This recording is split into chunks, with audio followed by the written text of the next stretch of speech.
like to call the meeting to order. Please rise and join me in the Pledge of Allegiance. I pledge allegiance to the flag of the United States of America and to the republic for which it stands, one nation, under God, indivisible, with liberty and justice for all. All right, thank you. Madam Clerk, would you please call the roll? They're all so anxious to get Here. Oh, excuse me, we're doing the roll call. Could you start again, please, calling the roll? Thank you. Supervisor Moore, Here. Councilman Neely, Present. Councilman Isilli. Here. Councilman Pell, I am here. Councilwoman McNamara. Here. All right, thank you. We're going to start the work session today with an update on the Silly Farm Park Plan for Sag Harbor Village. And why don't you come on up? I know we've got Jackie Fenlon, our Community Preservation Fund Director, and Matt Jedlicka from McLean.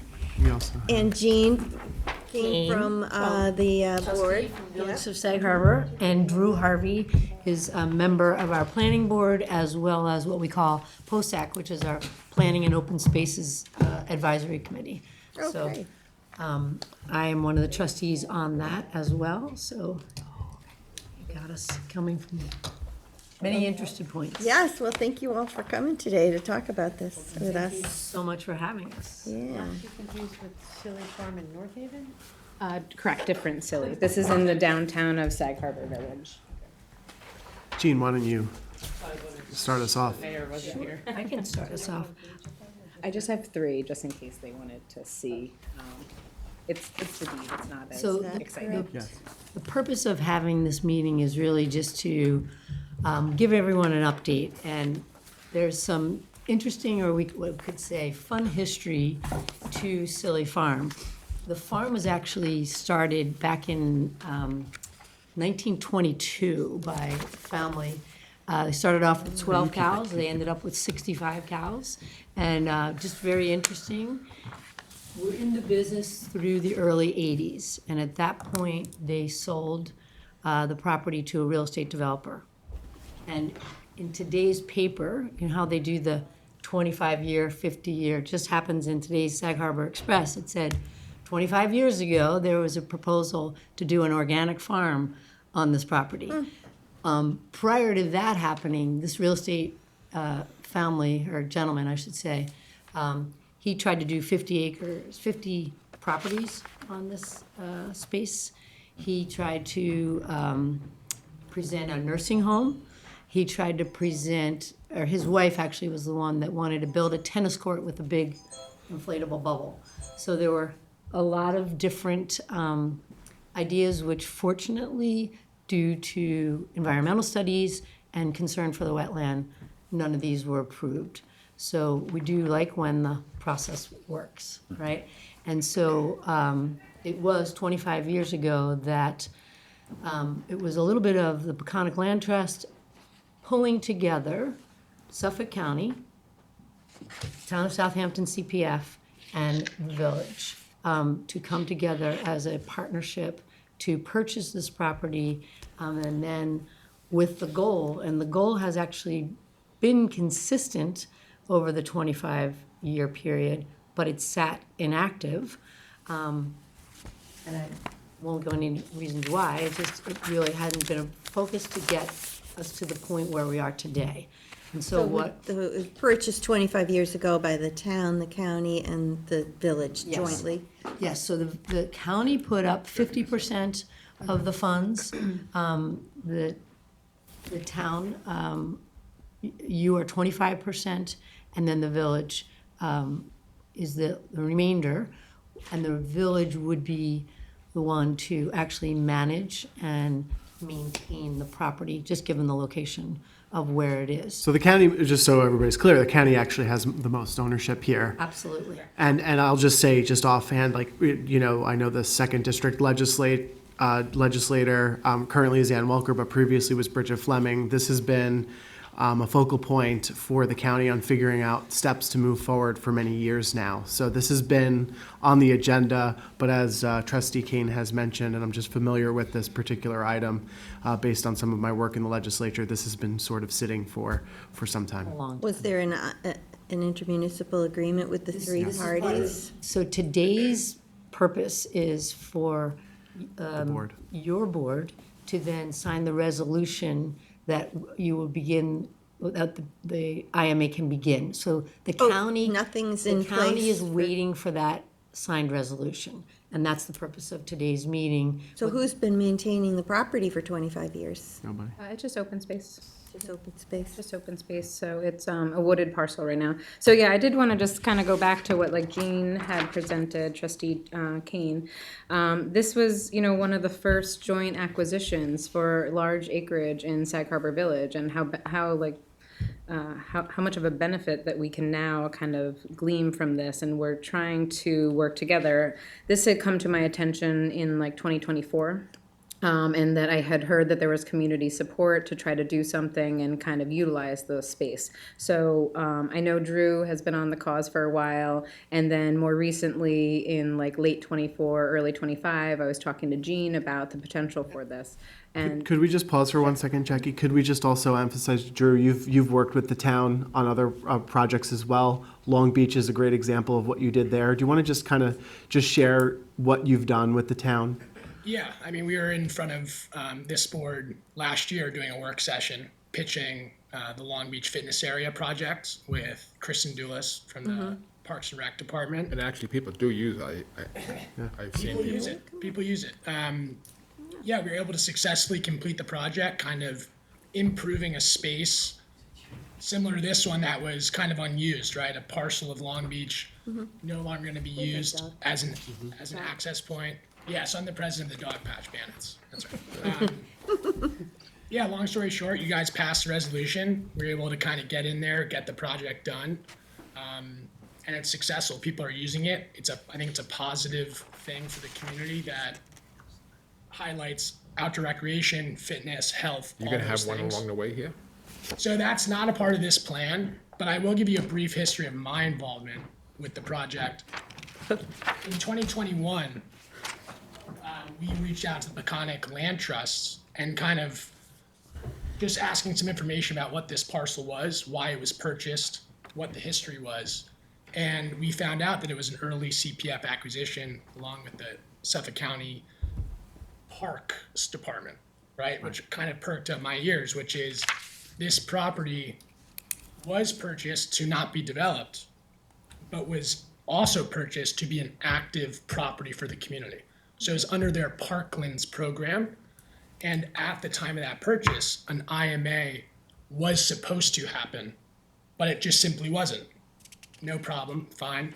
But because of that, it was forgotten about for 25 years. And now, when we've kind of reached back out to the county, we reached out to the town, reached out to the village, it's kind of come to everyone's attention that there is supposed to be an IMA. It is supposed to be managed, and it is supposed to be maintained as a public access piece of land for the public. So that's kind of where we are now. How do we know that? I mean, is that in the deed? So, yeah, if you, The that what this resolutions is? probably. if you reach out to the county and find the purchase resolution, Yeah. it is specified very clearly Passive in Park. that And, resolution. and I'd just like to add that our town attorney, Jim Burke, was actually a part of the acquisition of this parcel when he I was with represented the county in this acquisition back in 2000, so, And it's supposed to be, yeah, it was typical at that Active time, park, the not just county, open the space. county at the time, pre-CPF or just in the early CPF days, the Active? county was the agency that had the money. So that's why it ended up probably the county had 50% and the village and the town had Because of that- 25%, right? That new Right. plan that the. Right, and funding typically at plan. that time, the county, we entered a number of different agreements where the county purchased the property, and then the local municipalities, whether it was a town or a village, was the one in charge of maintaining it or developing it as a park. We have great examples of it in Mount Sinai with the Wedge Park over there, if anybody's familiar, that's, a great example of it. They did it also in East Northport. So, yeah, that was sort of the goal. do we have the three resolutions authorizing the purchase from the three Yeah, entities? if we can certainly, if I don't have, we can certainly I have have the them. county and Yeah. the town, Okay. if you'd like to take a look at it. I'm just curious, so it specifically says it should be used as an active If you'd like, park? I'd read some. Oh, yeah, Jackie, go ahead. parkland, it doesn't necessarily have to be active park, I don't think. Like Gene said, I think it's more of a passive park. There was some flexibility as long as it's parkland. At the time, the county did have they did have a program where they did actual active parklands too. There was but that was, I don't think we purchased at the time. It's been 25 years, but whether it Jackie was has the active paperwork. parkland at the time. Stewardship, Yes. and who's gonna write the, Well, MRI let- agreement? So I have the county initial acquisition resolution, which was from December 28th, 1999. This is to authorize the acquisition of lands of Sag Harbor Port Association, AKA Silly Farm, with the participation in the Suffolk County Preservation Partnership Program.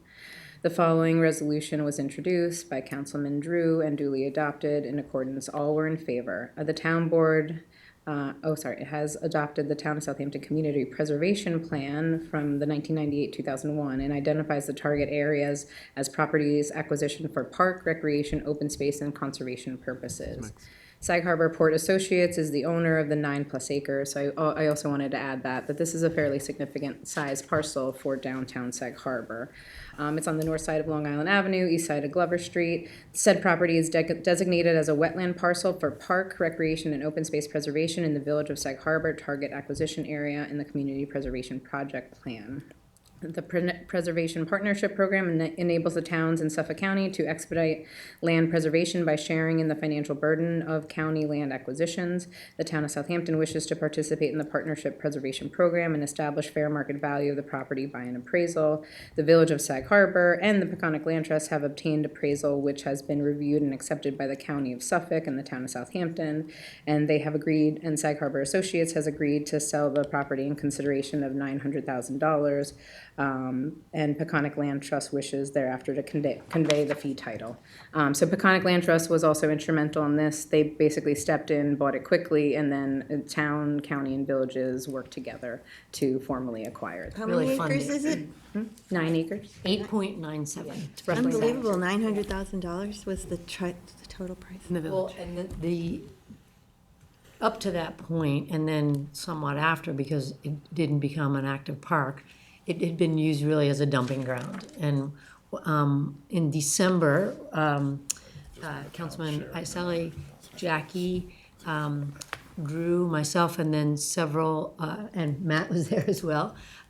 We And the toured ca- it, and the there county. were 4 members from the county that were there as well. And it was really the first time everyone had been there, and obviously a very long time, and to really see it and to get comfortable with bringing this back up and people feeling comfortable to write an IMA. And when you tour it, you see there are almost, as Drew knows very well, there's almost paths that are there from deer walking and people walking in the past.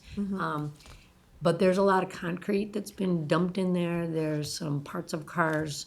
There's a fort that has been built. In the warmer weather, people camp out there. So that's for safety reasons and for the more proper public use is really what we want to get to be able to go through the cleanup, develop these trails, have a parking space. This is all of what.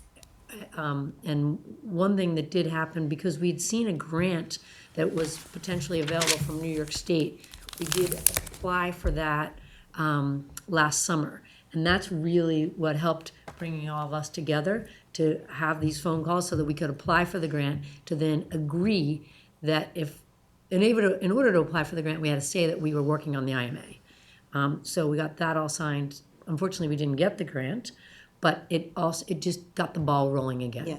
So just to finish up with Jackie, so was that the town's resolution or the county's? No, that was the county's resolution. So the town, I could just read the key points of the be it resolved, but it basically says that the town of Southampton is hereby authorized to purchase an interest in the property from the Peconic Land Trust, said property being offered by Sag Harbor Associates, current owner 9.8 acres of Silly Farm located on the north side, but this is just the property description. Tax map number 903-2-26, and our resolution says for preservation for park, recreation, and open space in the village of Sag Harbor target acquisition area of the community preservation for $450,000.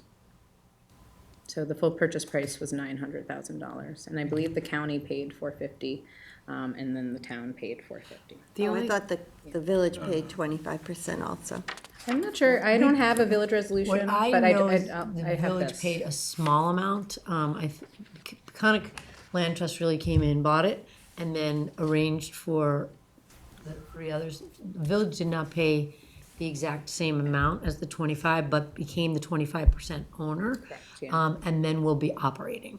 So I don't know the exact amount. So I don't have the village resolution, I didn't have access to that, but I do have the cost not to exceed $900,000, which cost is shared between the county of Suffolk 50% and the town of Southampton and Incorporated Village of Sag Harbor 50%. So the intent was the town and the village would share in the cost, basically share, so. Deeded wise, I think the town and the village have 25% share. That's and the then way the it county reads. has 50% But the town share. paid for it, but maybe the village is gonna, I don't have records exactly of what the village, but we know you paid 450,000. So who's insuring the property? I mean, if there's three, is that covered anywhere? You said there's a fort, there's people camping out there, there's things going on. Is there any insurance at the moment? No. The village didn't add the property to its insured list of properties? I don't believe so. And it really was waiting for all the IMAs to be signed. Yeah. I believe the town is insuring it because it's partially owned by CPF, so we're aware that it's a CPF property. So I can double check that it's on our rolls, but I believe that, it's one of the properties included. Obviously, the county as well. But I did want to get to, the grant kind of kickstarted us all talking and formalizing a concept plan. That concept plan is before you today. And just to describe this, we're really, as Jean and Drew has been saying, we're trying to really let the community benefit and basically provide now a passive recreational opportunity. So that would be a benefit. And if anyone knows the area here, this is an area that's just to the west of Main Street. So a lot of people use it for walking and biking and exercising. So what we're trying to do here is have the most minimal interference with the surrounding residential community.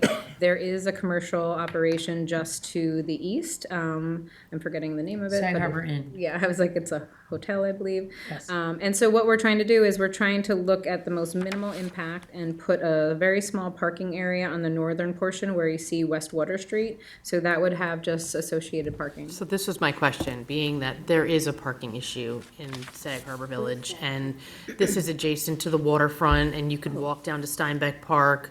Would it make sense to put more parking spaces here than 6? Or Well, put the parking space All of our on parking. this side Yeah. or over here, so people don't park here and go over here. I like this because it's adjacent to a parking lot for the inn. That was really the logic. That was But the I just strategic questioned location. 6 spots for such a large piece of property in an area that's already got a parking issue. Yeah, well, part of the thing is we're not supposed to offset, so CPF and, Parkland is really not supposed to offset downtown parking. I'm not needs, talking about but offsetting, it I'm might talking be about this is a utilized large by- piece of property that also has access to the waterfront, and you can walk down to Steinbeck Park. So I'm just 6 spots here for 9 acres of property for people to This could be use. adjusted. We This can could look be at it, we adjusted. can look at it. Put Again, it whenever- over on this side or over here. We looked at that though, and this is did very look at two residential. options. Yeah. And when we were talking, we also had, I just wanted to also say that we had a very productive, site visit in that nor'easter on December 19th when the Yeah, town. it was had their raining and holiday windy. Yeah, It was pretty It was one of insane. the coldest, it's before the snow. It was cold and Pre-snow, windy pre-snow. and very rainy, and but we had a very productive meeting. And one of the things that the county, because they share interests, they did not recommend a parking area down here. We had evaluated that because it is kind of flat, but I have to admit we would like to just really condense the parking to the north where it's going to be used more, and it's more residential. To Didn't the they say they south. owned the road? Which road did they? They do have a portion of Long Long Island Island Avenue. Yeah, Yes. And which there's I never and knew. there's sidewalks there too. So there's also something that, once we have this park up and running, then maybe the village and the county could look at maybe sidewalk infrastructure and That's a updating county that road? stretch of sidewalk on And- Long Island Avenue. Actually, we are in the middle of a traffic study and a parking study in these areas, and we're looking to add sidewalks potentially where they are not, as well as bike paths. So this is developing, and, obviously we'll keep you up to date if we're gonna be doing any changes. Yeah, and then really the path is really passive. So we're looking to make it, I think, what is it, 6 to 8 feet wide, so that people can pass each other and there's not as much of a conflict with ticks. People can kind of stay away from the edge and it'll just be easily maintained. So we have a compacted crushed stone trail proposed, just trying to keep it really natural and passive. But again, the parking was selected, and we can look at designing the parking and maybe increasing the size. But I think that location was preferred. I recommended it, as well as Nick Gibbons from Suffolk County Parks, because that's just kind of an area that it's already well used. You're right next to a commercial operation and a parking lot, so it's going to have minimal impact to the surrounding neighborhood. And the two parking lots really face each other, so. The only thing with the stone is it's not ADA accessible. Well, there's It would be a certain, crushed stone, very, yeah. you know, Like the one in the East Quogue Village Green that has to be replaced constantly? it's not exactly, well, it's more similar to the one at Reeves Park that we did, Okay. which is not exactly, it's similar to the East Quogue Village Green, But not as fine. but not as fine. It's a, you know, a different gradient of Long Island native crushed stone with some fines, but some bigger, so everything kind of locks together. Yeah. Does it have like the mixed in with like sometimes they mix it with some kind of, like an Binder asphalt, type yeah, thing? binder? No, we were trying to keep it as natural as possible. And like the parking lot is proposed to be gravel except for the ADA Handicap parking spots. area. And the parking was kind of like, sort of sized with the general idea that, you know, you're not gonna have 40 people running through the park at one given time. It was, you know, when you think about some of the local parks where there's trails, most of those that Peconic or whoever has, you know, there might be a spot for 4 or 5 cars, something like that. So that's why we sized the parking lot the way it was. We didn't wanna like make it, you know, overly large.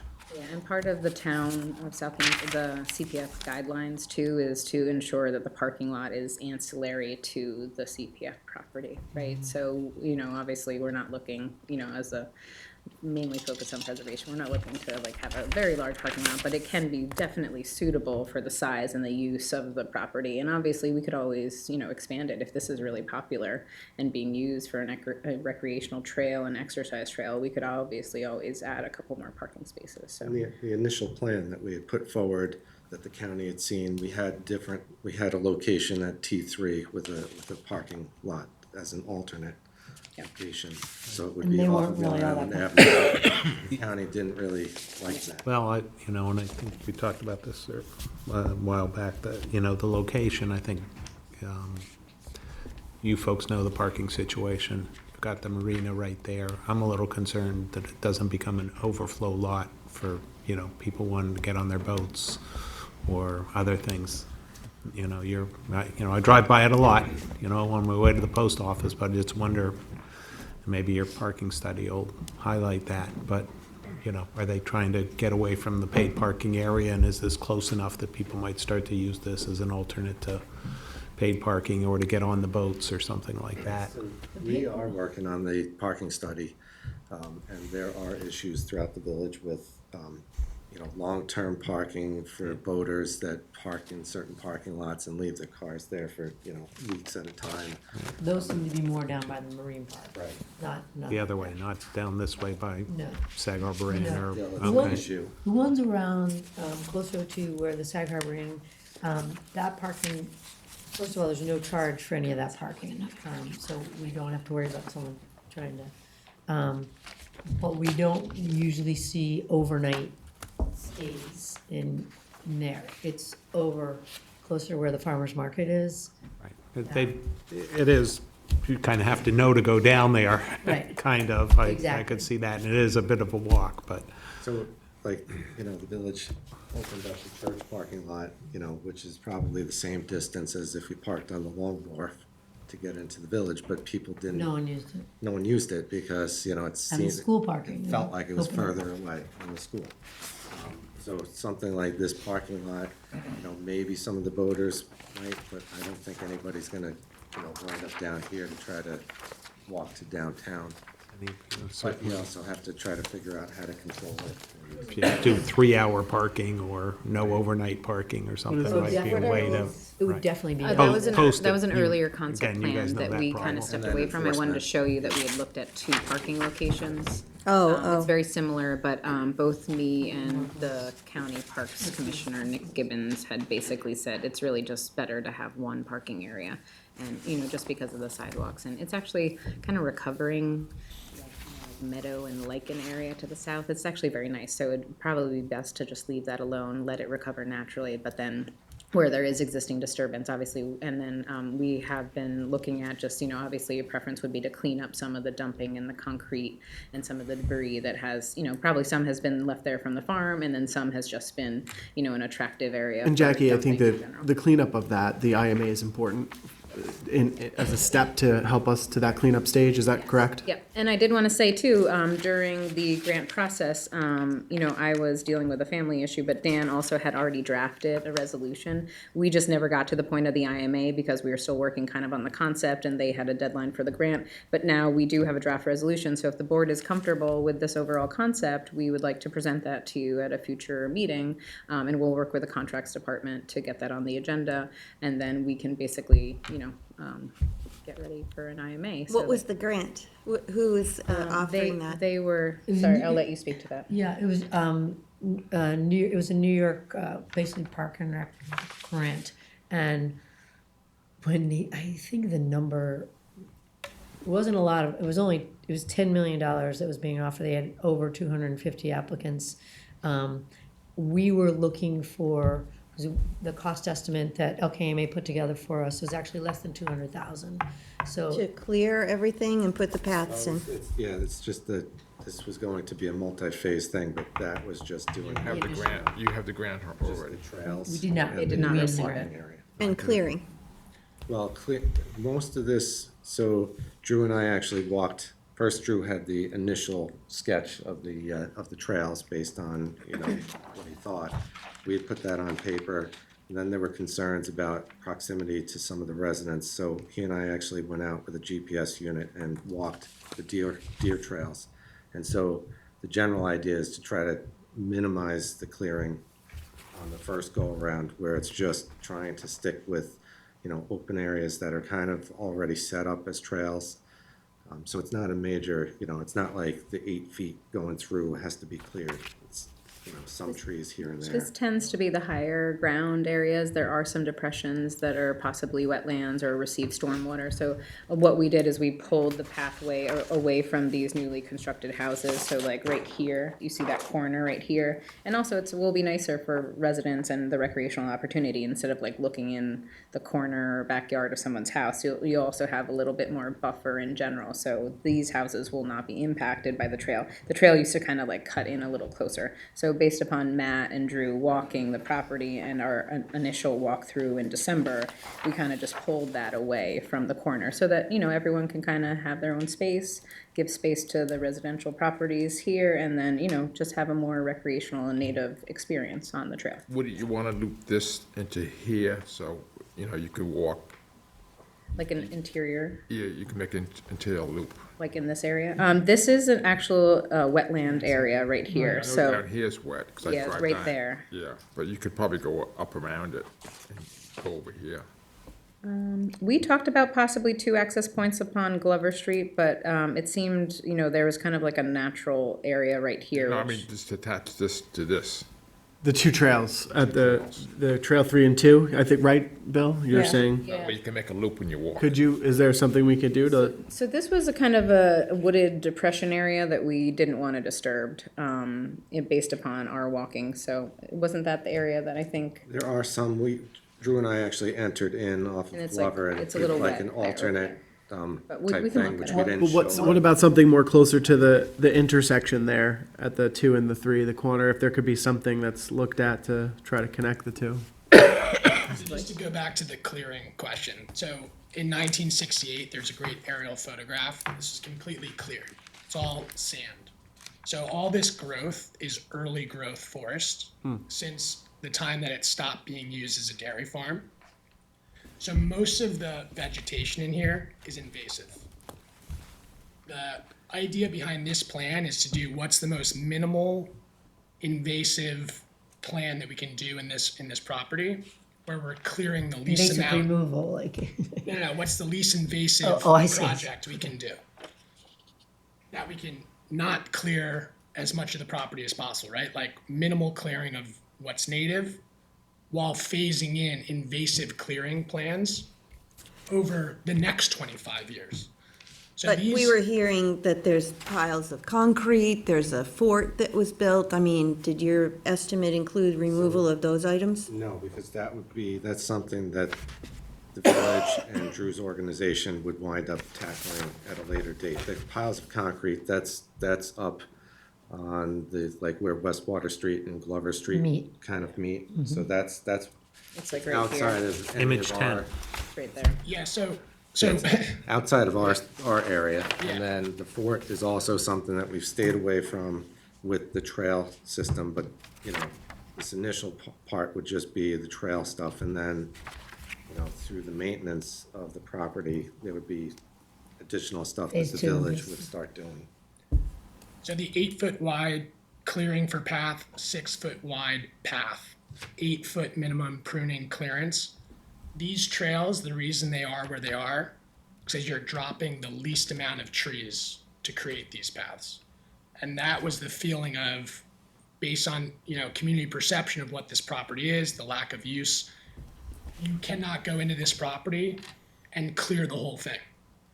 You could do that, but that, you know, we just all kind of decided maybe that's not the way to go. And the county definitely stressed that, you know, we always try to make paths in the path of least resistance, right? So that's where these trails kind of come from. We feel that the point-to-point nature of them makes sense with how people use this side of the village. They come and they walk Redwood, and they walk the road. They walk Glover, they walk Long Island Avenue. And now they can cut through this 9-acre wooded parcel and not be on the road. 9 acres seems like a big piece of land, but it's not really big enough to just go do a loop within the property. Yeah. It might be nice to add that in Later again on. at a later phase, but it's really almost a beautiful property that you can cut through, get off the road, get from West Water Street to Long Island Avenue to Glover. And Because Glover is a skinny road. Exactly. Yeah. A lot And people are pushing walk. babies and, Yeah. you know. So there's a lot of foot traffic of residents. You know, this is their routine. I mean, have you looked at connecting T2 to T3 so you could have like an internal loop within the property? So in an early phase of this plan, without going too deep into where we were in 2021, there was all of this. There was 25 parking spaces, there was a park structure, there was interior trails. There was kind of a master plan for this property.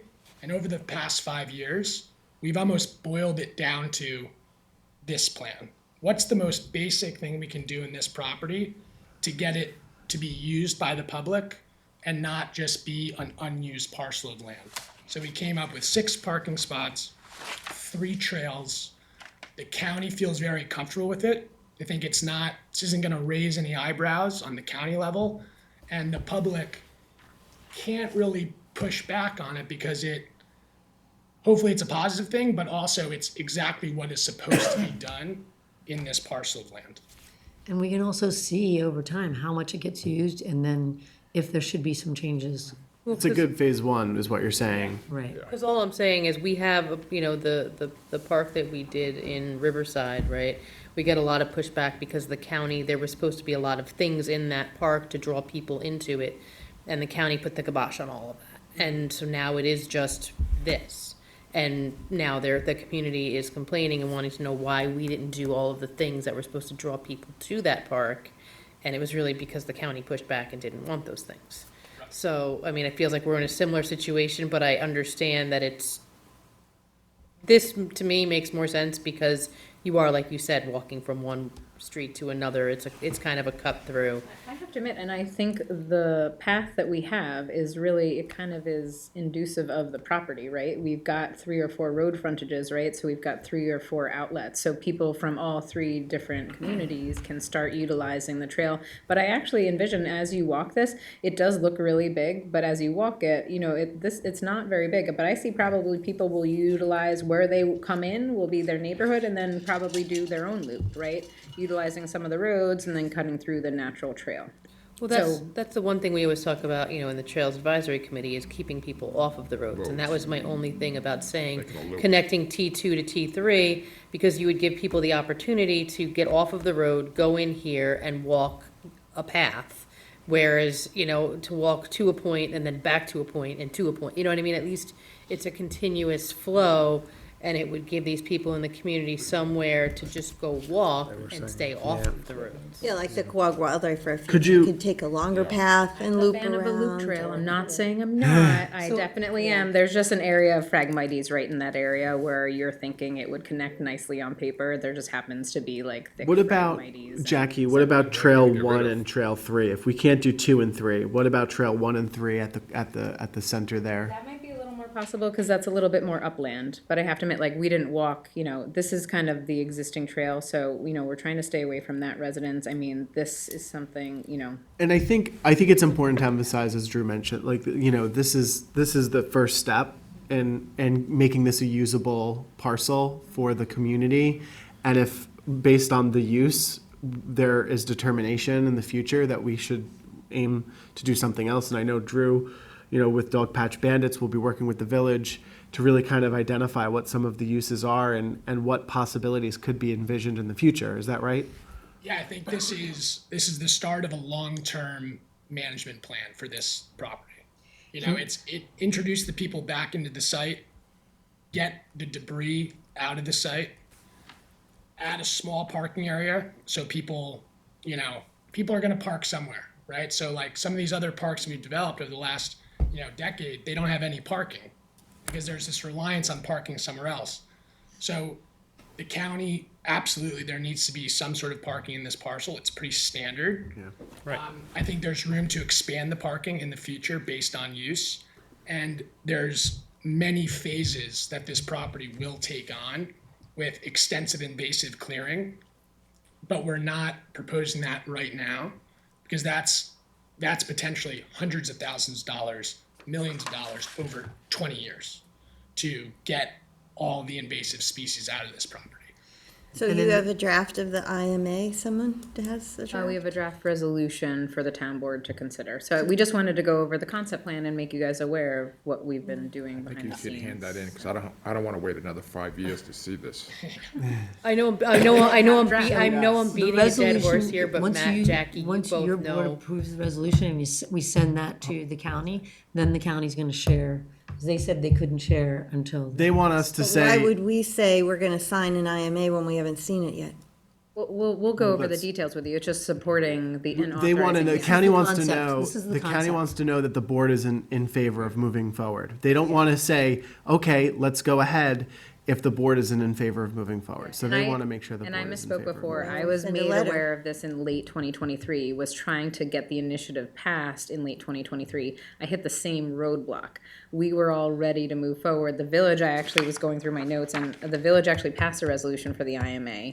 The county was about to pass a resolution for the IMA and then just pulled it because they said, wait, you guys don't have a concept plan yet. So now that we have the concept plan, and if you guys are on board, the resolution would be supporting Of the and concept plan. authorizing you the IMA, but you don't have to obviously sign if you're not comfortable with the language. Dan and I can go over with you all of the IMA, but we haven't seen the draft IMA from the county, and the county's not gonna release that draft from their legal department until they know that the town board is ready to move forward. Is ready Well, I to move think, forward. why don't we send a letter saying, we want to move forward with the concept plan, and once we see the IMA, we'll agree. I mean, it just seems a little backwards to authorize me to sign an IMA that we don't even know what's in it. No, you're not signing an IMA. It would just be to, they would It would be a sense provide the draft. resolution, basically a sense resolution indicating that the town board in general is supportive of a concept and moving forward with a proposed IMA. So they just want to know, is the town generally supportive of what's been presented as a concept? We obviously then would engage in the actual terms and conditions of the IMA with the county and the village, and then represent that to the town board as a concrete document. Okay. Here now is the plan, subject to your review and approval, and obviously modification if you so choose at that particular point. Okay. As an alternative, and to your point, Madam Supervisor, we can inquire if a letter, right, as a sense resolution would suffice. But I think they're really looking for a town board resolution, which obviously has a little more meat and potatoes to it, so to Fine, speak. sounds like everyone I wants have to the do the resolution, and I was just resolution. gonna say We that, really tried. this is a draft, obviously, this was never introduced, but, sorry. What's Jackie, taking you it so long to clipped at the introduce it? top. Well, because we wanted to have the meeting first, Bill. We wanted to make sure the This whole supports board it. was So I- aware. I was just gonna say, that conclusion paragraph says that we support it, so you're not bound by the draft that we had been considering last spring.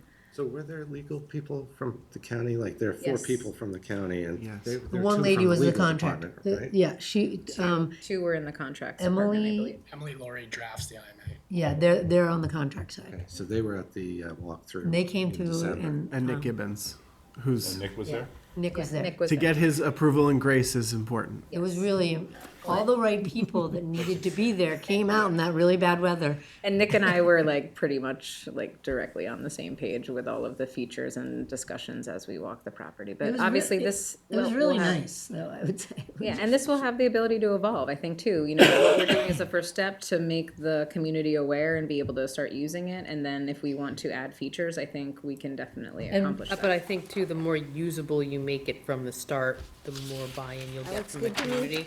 And I know I'm beating a dead horse on this, but, you know, Matt and Jackie, you both know that East Quogue Village Green is tiny and it's a little circle, but people meet there every single day and they walk that loop every single The day. supervisors, Investigate some sort of A loop little connection. internal. yeah, Have that as like an alternate, like an ad alternate to. if it Like a goes long out to loop and a public short bid, loop. yeah. You know, where you can. The other through there thing, as like a. as we Yeah. go, Yeah. we may want to add some. I don't know the property, so. It's possible. For the house that's close by, add some kind of shelter, some, nice plants and down the road. because There'll be some trail kind markings screening. of some type. We're gonna want screening. which might also help. Well, they might do it To themselves. go back to go here. So the supervisor's happy with that. Yeah, So that where are we looks gonna go fine. That next? could go on our next board meeting. Yes, Fantastic. please. Thank you so much. Sure. Our job is to push things along. Next, how's And Penny then Pond? CPF. Anything with the DEC?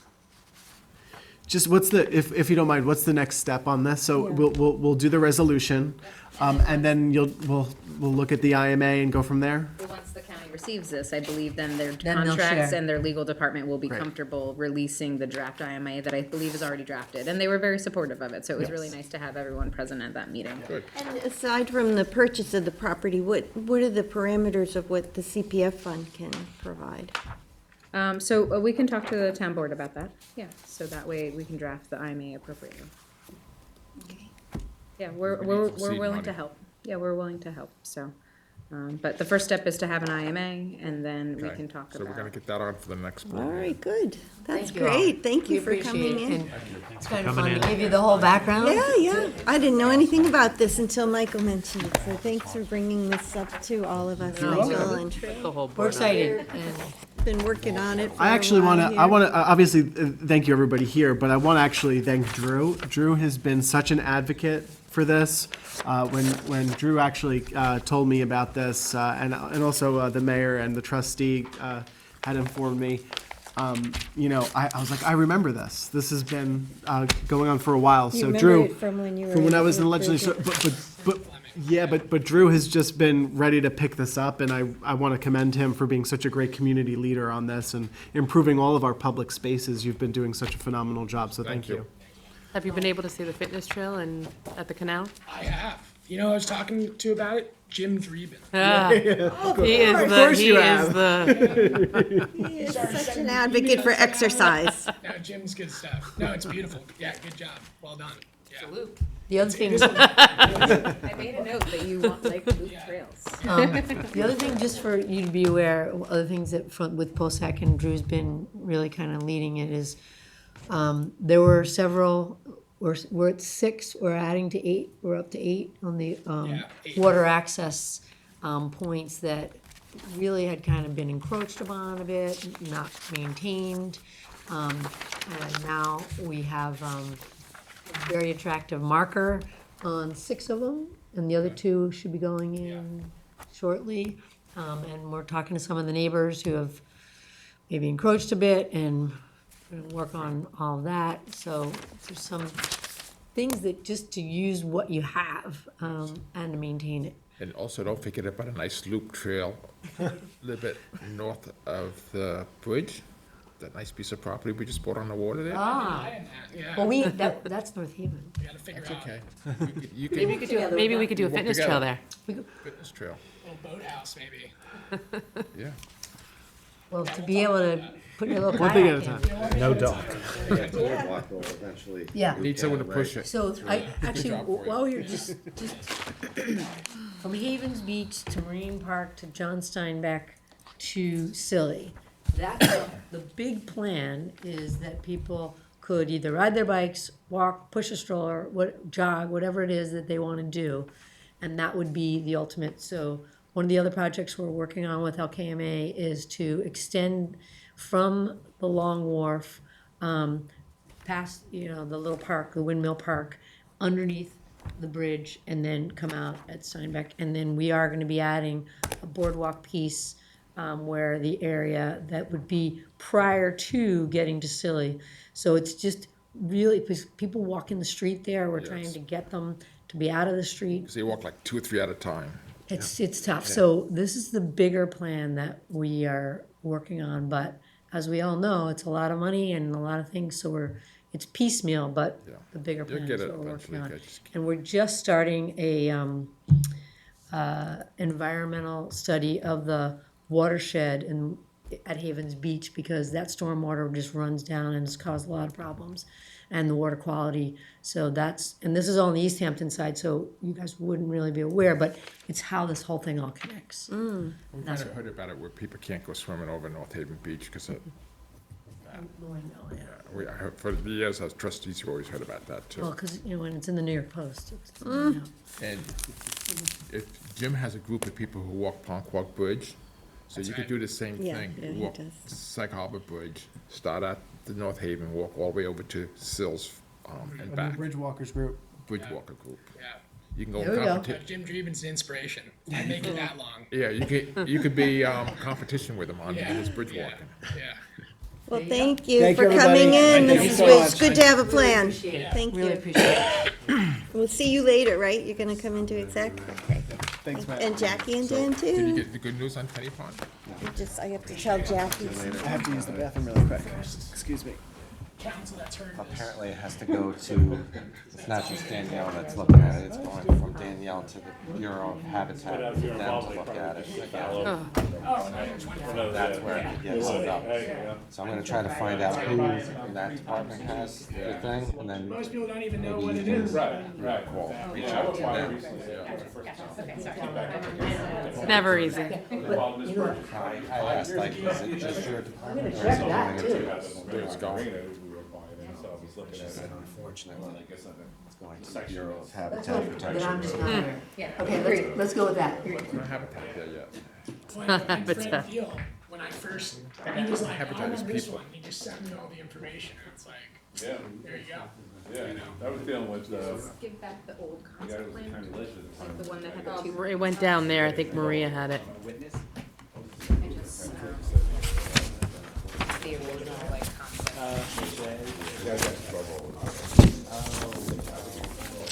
Down to It's town. down, yeah. It's on Jim's thing.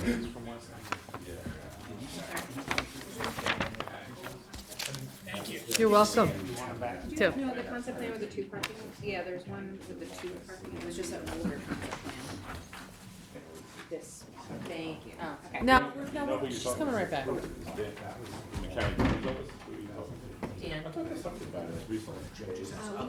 Just so you guys all know, we're still on. We spoke with the two contracts. What are you looking for? They had emailed us, but I'll look at that email and see if anyone. No, do you have the concept plan, the old one, Of what? of this? It has I like- haven't spoken to him. Oh, with the little dots on it? No.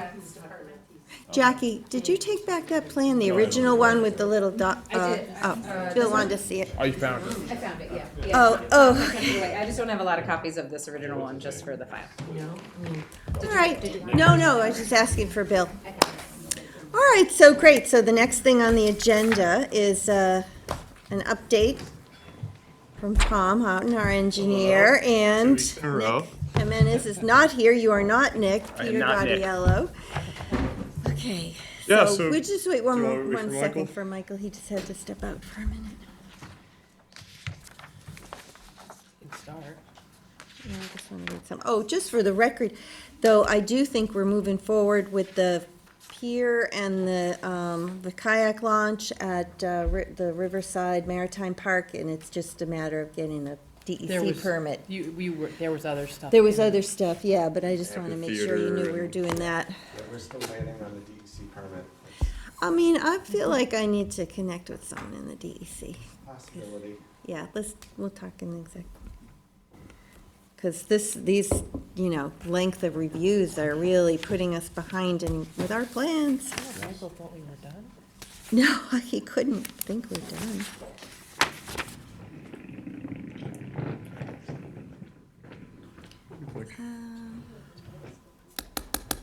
Oh.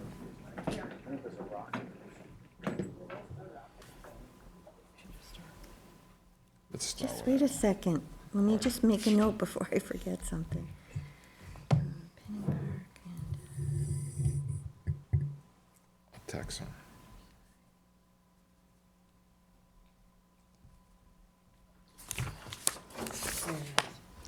Hi.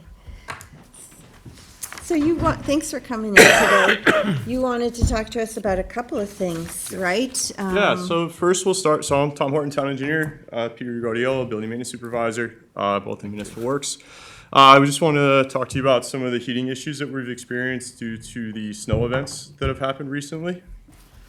Yes, that's good to have a, So just a quick overview of our system. We have 14 Fujitsu condensers in the rear of the building where you all park. They're in the, southwest corner of the building. Those 14 condensers serve 8 zones within the building. So some zones have one condenser, some zones are served by a pair of condensers. A primary, a secondary. One is typically always on, the secondary chips in to kind of pick up any additional load from heating or cooling. So they are used for both heating and cooling, and they were installed starting in 2019 and completed around 2021 as part of a larger building renovation as well. We ripped out I'm sorry, when were they installed? 2019 Okay. and completed in 2021. At that point, we had decommissioned the steam heat system that we were using from the school. The school ran the steam boiler. We just had an incoming steam pipe that went to our radiators. And during the summertime, we had window unit air conditioners in the majority of the offices that we would place just prior to the summer season. We'd take them out in the fall. So the system went in.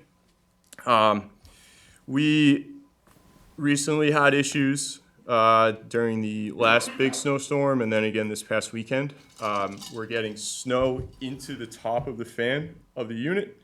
So the way these units run is they have a run cycle and they also have a defrost cycle. So when they're pulling heat out of the building, they're trying to expel that heat through the coils on the condenser. And as a result, those coils get really cold and then they ice up. So the unit itself enters a defrost cycle where they run warmer refrigerant through those coolants to help melt that ice to increase the cooling capacity or the heating capacity of those coils. It's all about taking heat out of the air or transferring heat to the air, and the refrigerant does that through the coils. So during those defrost cycles, everything stops spinning, the unit pretty much goes stationary, or if it's not defrosting and there's no load for heat or cooling on that system, the fan stops, the unit goes into kind of a sleep mode. When it's snowing, snow goes into the top of the unit. So I just want to stop you here for a second, because, so they were completed in 2021. I started here in the winter of 2022. And there has not been a winter yet where I can say this building has been comfortable all winter long. We've had days without heat.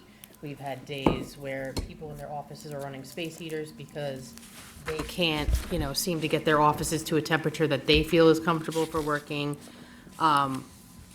It's been a problem. And the heating and the cooling have both been issues, but to me, the heating and not being able to the heating is, to me, more important than the cooling aspect of it. The cooling aspect, so you're hot, you take off a layer, you're fine. But the heating issue, which has been an issue every single winter at least some days, even with no snow, because of the very cold temperatures, and it just keep up with the heat this building needs. I mean, let's face it, it's an old building, it's a drafty building, there's so- office doors. I got a question too. What, Do you want to answer go those? ahead. Okay, so keeping up with it, I would say that it is a result of some of the units going offline. And I don't think we've had an entire building that hasn't had heat at any one point, but there are zones that go offline because of the ice melt, short circuiting. We've had fuse blocks arc across each other. So we think we have a solution to this. It's a long time coming, yes. So I'm curious if it's about the snow, why didn't we get the snow guards? that's a great question for the design engineer. I Well, thought, but I thought the that, the last storm, we talked about, oh, if that's what it is, why don't we buy some snow guards from the vendor? Sure. The snow guards we found are $50,000 to do all the snow guards. Snow guards are a 4-piece unit. So it is 3 sides of the unit, which have coils, and the top of the unit is the 4th piece. We have minimum spacing requirements in order to install the snow guards. And right now the units are too closely spaced together to install the snow guards on the sides of each unit. So we're proposing to submit a capital project to purchase the snow guards at 50 grand, and we'll install as many of them as we can right now. We can install all the tops because there are no conflicts with the top of the unit. We can install the backs of the units, but we cannot install the sides because the snow guards, there's not enough room for one, and the 2 of them will hit each other. You can't buy the individual pieces? Cannot buy the individual pieces, they come in a set. Secondly, if we just install the top, we're still gonna get snow being brought in through the side. So in the bottom? not so much the bottom is a closed pan. We believe, so when the fan propeller spins on the top of the unit, it's pulling air in and up. So we're drawing through, it's trying to pull air through the system. We believe that it is coming through the sides more so than the bottom. But aren't the ones impacted the ones on the ends mostly? They're all impacted. It's just a matter of whether the ice or snow melts to a point where it touches the control panel and causes a short, or it gets to the point where the airflow is blocked enough that the fan propeller basically burns itself out trying to pull air through the unit. Is that what's happening, the former? So all of those are happening. So we're having arcing across our main power coming into the unit, which is a result of snow getting in, freezing, and then as temps warm up or the unit starts to warm up, that now ice or snow is melting and causing the electrical Malfunction. cables basically to just like touch each other. Yeah. Essentially. And we've had blown control boxes, we've had blown 30 amp fuses. That was a problem in 2022. Tom, you were saying something about the snow going into the fan. Yeah. What were you going to say about that? So essentially, like that fan's not spinning during portions of the cycle. Like there's no load on the unit, so it shuts down. So that fan propeller basically stops spinning. If we're getting 2 inches an hour, or we're getting a bunch of heavy snow that starts to sit on that impeller or build up on top of it, it would be like trying to turn a ceiling fan on, but holding it, and now that electric motor is turning against that. Like we're getting blown fan motors as a result of that as well. So this must have been going on for years now. We've had scaffolding over them for 2+ years, which has coincidentally alleviated the issue. But it's not every unit Haven't had every snow single either. time. And what time do you turn the building down? We don't turn the building down. It stays, Occasionally, if I know that we are going away, let's say for Thanksgiving break, and the unit is going to be vacant for 4 days, yeah. I'll turn it down when I leave on Wednesday afternoon to like 68 or 70, just to This take building always those. stays on. Yeah, building stays on all the time, and everybody's set points stay exactly where their set points are. We have a lot of offices that have multiple people in it, multiple people in it, and they have one thermostat. And we have people fighting over what The temperature temperature. they are comfortable at. And we were trying to balance one person versus the next person, and one person could have be in the cubicle next to them, have a space heater, and the other person is over there sweating. There's just no way over large offices with like 14 What foot I'm very ceilings. concerned about is that until we fix this problem, when these units go offline, if it's on the weekend and no one's here, if it's notified right away, do we get someone out? Because I'm worried that we're gonna freeze a pipe somewhere in this old building, and we have everything down in the basement. We have the dung and patent down in the basement. We don't want that to get ruined. I think that's in the archives in the safe. Safe. We have other important stuff In the down vault. there. We understand your point, though. But I'm just of a mind, if we're gonna put, I just did the math on the 14 condensers for snow guards, $700,000. 50,000 to do Oh, for all, not $50,000 each. People seem to think that the heat gets turned down over the weekend. Is that not true? Occasionally, Well, I'll see that we're gonna, Occasionally for like a holiday, long weekend. yeah, essentially, you're yes. saying. Or we'll reset it down to a base level, because some people will, What's the base level? 70, 68 typically. Do you have remote access to everybody's We thermostat? have a building maintenance system downstairs that we use to, Because I noticed that sometimes mine gets turned either up or down. yeah, and it's kind of to conserve energy, Okay. right? If we're going away for 3 days, some people have their units set on 88 because Yeah. they are trying to get as warm as they possibly can, and rightly so. But should that unit be at 88 for The whole 3 time, yeah, days yeah, straight right. with no one in that office? Right. No. Right. But my point is, we've had no heat issues without snow, so it's not just a snow issue. I'm looking at, I mean, Those the snow- large homes that are being built with heat pumps in them, they're having supplemental heat. They have gas furnaces as of common practice because of the cool temperatures we get. Sure, and it's much more affordable to do that for a house. But so my question is, I know that there was a plan when the system was designed for supplemental heat, and that wasn't done. What did that entail? It would entail a complete renovation of this building, once again, to pipe into each office, to source the heat, whether it be natural gas, which would likely be the best alternative since they just put gas in the street, but you're talking a multi-million-dollar project to put supplemental heat throughout this And entire the building would have to, I mean, we're talking about the building shutting down for periods of time. You are closing each office like we did over a 3-year project in 2019. Now, we are also chasing refrigerant leaks in many of the refrigerant piping as a result of the contractor that didn't properly solder pipes back in 2019. Okay. So the issue with the assessor's office was due to not having enough refrigerant in the piping system to carry the heating or the cooling load to those fans in the office. So there was more heat than the refrigerant could capture. So we were finding low refrigerant levels. We were recharging the refrigerant. But you can keep recharging it, but it'll keep escaping, right? So, what was it, last year? We went on a mission. We hired the contractor for 2 weeks straight, I think it was, and they leak tested every single joint in this building. And they found Just on the third floor. Just on the third floor.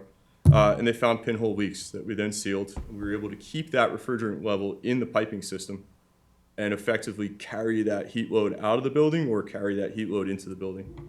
So to answer your question, basically the issues that we were having that were unrelated to snow were basically from installation issues where joints that were soldered or over time settled and created leaks. So then Why we just the third floor? need to go through the rest of the building, right? There have been all over. The third floor just happened to be an area where multiple complaints were received and it was extremely noticeable, You that said there the was a problem. assessor's office specifically, you mentioned. That was The a heat separate load- one. The heat load in this room. Remember when we just couldn't cool it?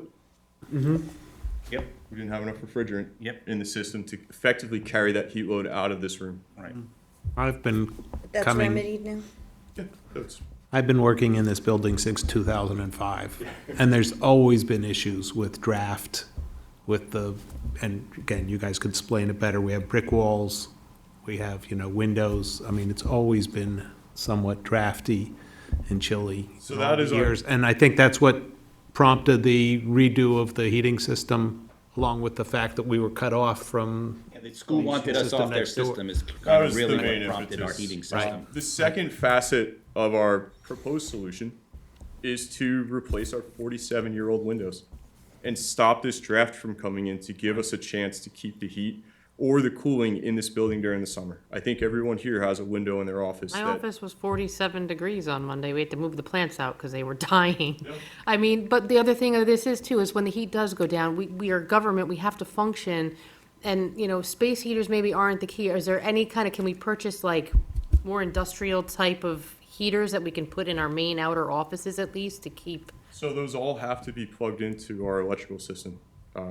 So unless we upgrade to 30 amp outlets and rerun to downstairs, the 1500 watt space heaters are essentially the most that our building can support right now. Aren't there like wall attachments that help with providing electric units? heat? Yeah, Yeah, Well, a yeah. split unit is a heat pump. Right, which is what we have.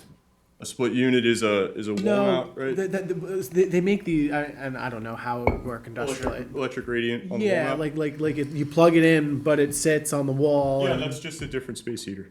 I mean, but they maybe something like that in cases of emergency when we break down. I mean, It's either way, electric resistance heating is highly efficient. 1500 watts is 1500 watts for the most part with that.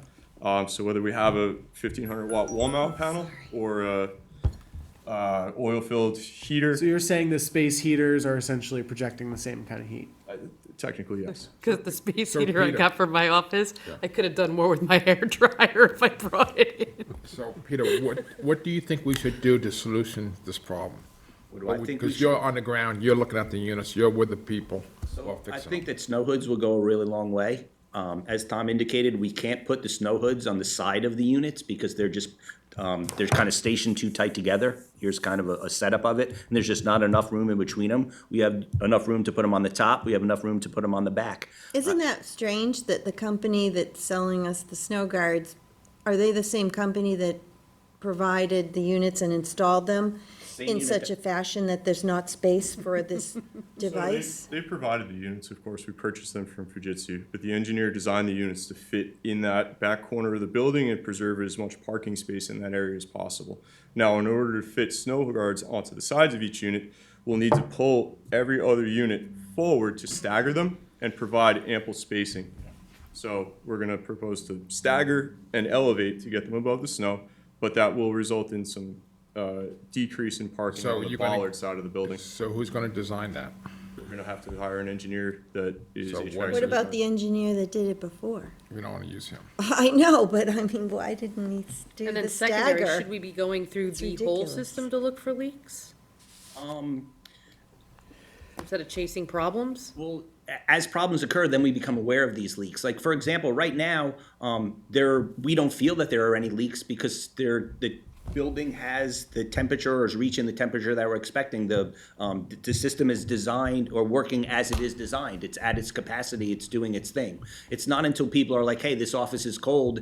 And then, as Tom said, it's like, hey, I'm cold, Tom's hot. So someone says we're cold. We kind of have to verify that claim. So it takes a little time to do that. Yeah, something's going on here. We watch it for a week or two, and then we'll call somebody, and then they're basically looking for a needle in a haystack, you know, and that's what it is. But for the All of most this is part, contract work as Right. well. I thought you said you tested all the, Third floor. the third oh, floor. I thought you said you Things- did the whole building. Things settle, things move, Yep. like. So could- you did only do the third floor? That's the only area where that we felt were problematic. The Well, I other- thought, but what about the assessor's office? Didn't you specifically say the assessor's office? That was an area that was problematic. I'm talking 2 years ago that he's speaking of, and we found a leak there as well. So it's kind of like I don't want to call it a complaint because it sounds so negative, but as people voice concerns about the temperature in their space or that their unit isn't working, then we investigate it and say, hey, yeah, something's going on here. We call a contractor. He looks at it and says, hey, man, we got to search down. There's got to be a leak in here. We check the Freon level. I'll make up a number. It's it's supposed to be at 80 and it's only at 60. We put it back up to 80. A week later, it's dropping down to 75. That tells them All that they're about losing pounds it. of refrigerant in the system. Hey, Jim. To look at, How about in your office? How many heaters you have in your office? When everything's running? The system doesn't have ductwork. that's correct. That's correct. How close do the My excellent snow guards attorneys get get to mad at me, the and I'm not gonna do that. units? Like, well, the ones on the back, how Yeah. close does that get? So they're gonna attach to the units. Because it's already, I would think that would the impede the unit's gonna look like airflow, that. right? If you're looking at that highlighted picture, that's kind of what a snow guard looks And like. then do they come off in the box. summer to, It's gonna leave them on. Leave them on. it won't make the systems run hot? No. So would So you, it's still pulling air in, and actually it might make the systems run cooler by keeping sunshine off of the coils. Now, conversely, in the wintertime, that's less sun on the coils, but it's outweighed by the fact that you're introducing less material into the coils. And that scaffolding that went over those units was installed, I think, the week after I was sworn in, and I thought they were put up for the heating system. So it was a I didn't even dual- realize it was for No, the it's building just- project that didn't we- happen till this We year. hedged our Just bets dumb to luck. we hedged our bets to order it ahead of time because we knew that the building maintenance the facade renovation project was happening. So we're like, all right, we'll get the scaffolding. We'll see if it helps us get through the winter, and then the new contractor will take over the scaffolding. Would, So I was shocked to see it gone, because I think it been Yeah, a fixture have, since so I've I been have here. light in my office for the first time in 4 So years. so the town bought the scaffold and gave it to the contractor? No, we were leasing the scaffold, renting, leasing. Oh, renting it? Yes. Okay. So we were leasing that scaffolding for 4 years? It's pretty bad. Should not have brought that up. would you Well, recommend the doing scaffolding- the, Sorry, the scaffolding was put up because basically bricks were falling off of the building, so we put that up there There's to that as well. protect, those units that Our we just investment. installed there. Good point. Yeah, that's a good point. You Yep. saved yourself, Peter. Just, that was the real impetus for that. This looks like the whole unit is completely enclosed. Yes. Correct. It's Yep. like, it's not like in a funnel. And that doesn't inhibit the airflow? Nope, the manufacturers Sucks designed in these and- so that they it can sucks in, sucks maintain out. all of the air requirements for I have these. mine at a couple of my houses. Weird, right? Looks like a little robot. It looks like a, so would it make sense to do the ones above the units and see if that works? Or do you say, go do the whole thing? Well, we're gonna buy them in the it's a 4-pack, right? You can't buy I'm sorry. One unit takes care of the whole condenser, right? It's top, 2 sides, and a back. We can only install the top and the back. If we're able to purchase these, we'll do that immediately. And we'll reserve the sides until we can create the project to move the rest of the units out, create the stagger effect, But and then install the sides. In Yes. order to not do the stagger and keep the parking, is it possible to just put the two ends on, since they're so close that they should kind of, I feel like the sides, if they're so close that you can't put these guards between them, So the guards are 2 feet wide, so you're talking about you need 4 feet to put a guard on each. Right now, they're 12 inches apart. And you gotta, can't just put one, Any guard we can put on, we will. I The think- guard is 2 feet wide? Yeah, it has to have enough space Yeah, to have in the between correct duct area to then pull that air into the unit. That's the so, side. so this is it. This is it. It's like this. Yeah. The faster and more air we can draw across the If you flip it coils, over, the dimensions are on the the more back. we can pull heat out of that air, or put heat into that air. Right. Only So other- can we stagger the 2 end units? I think that's what Cindy's getting at. I don't think so. We could take that risk, and we can trial it, and if the units start still going down, then we can go through another winter. If we're gonna do it, we should do it right and stop wasting the money and do the whole thing. no, I was saying, And, or the other thing you can do is have a custom one made what does the whole row, but you have to be able to have that be able to take it off for maintenance. We're a little concerned about buying something made by like a tin knocker or custom, only No. because, The guarantee from the yeah, get-go. Avoid our warranty or with the our warranty, manufacturer. or someone comes out, we're having a problem, and they're like, I can't even work on this thing, take this crap off of here, it's not ours. So when we call I it would, Fujitsu. personally, I would suggest to get a price, buying buying the covers. We have And that. have, Yep.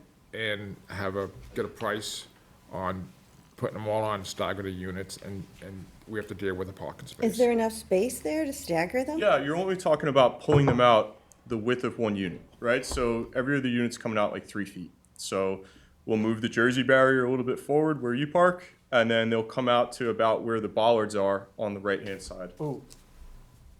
No, I'm just kidding. It's fine. You probably lose one parking Because you space. can't go back, because it would be Cannot go too back. close to the building? Correct.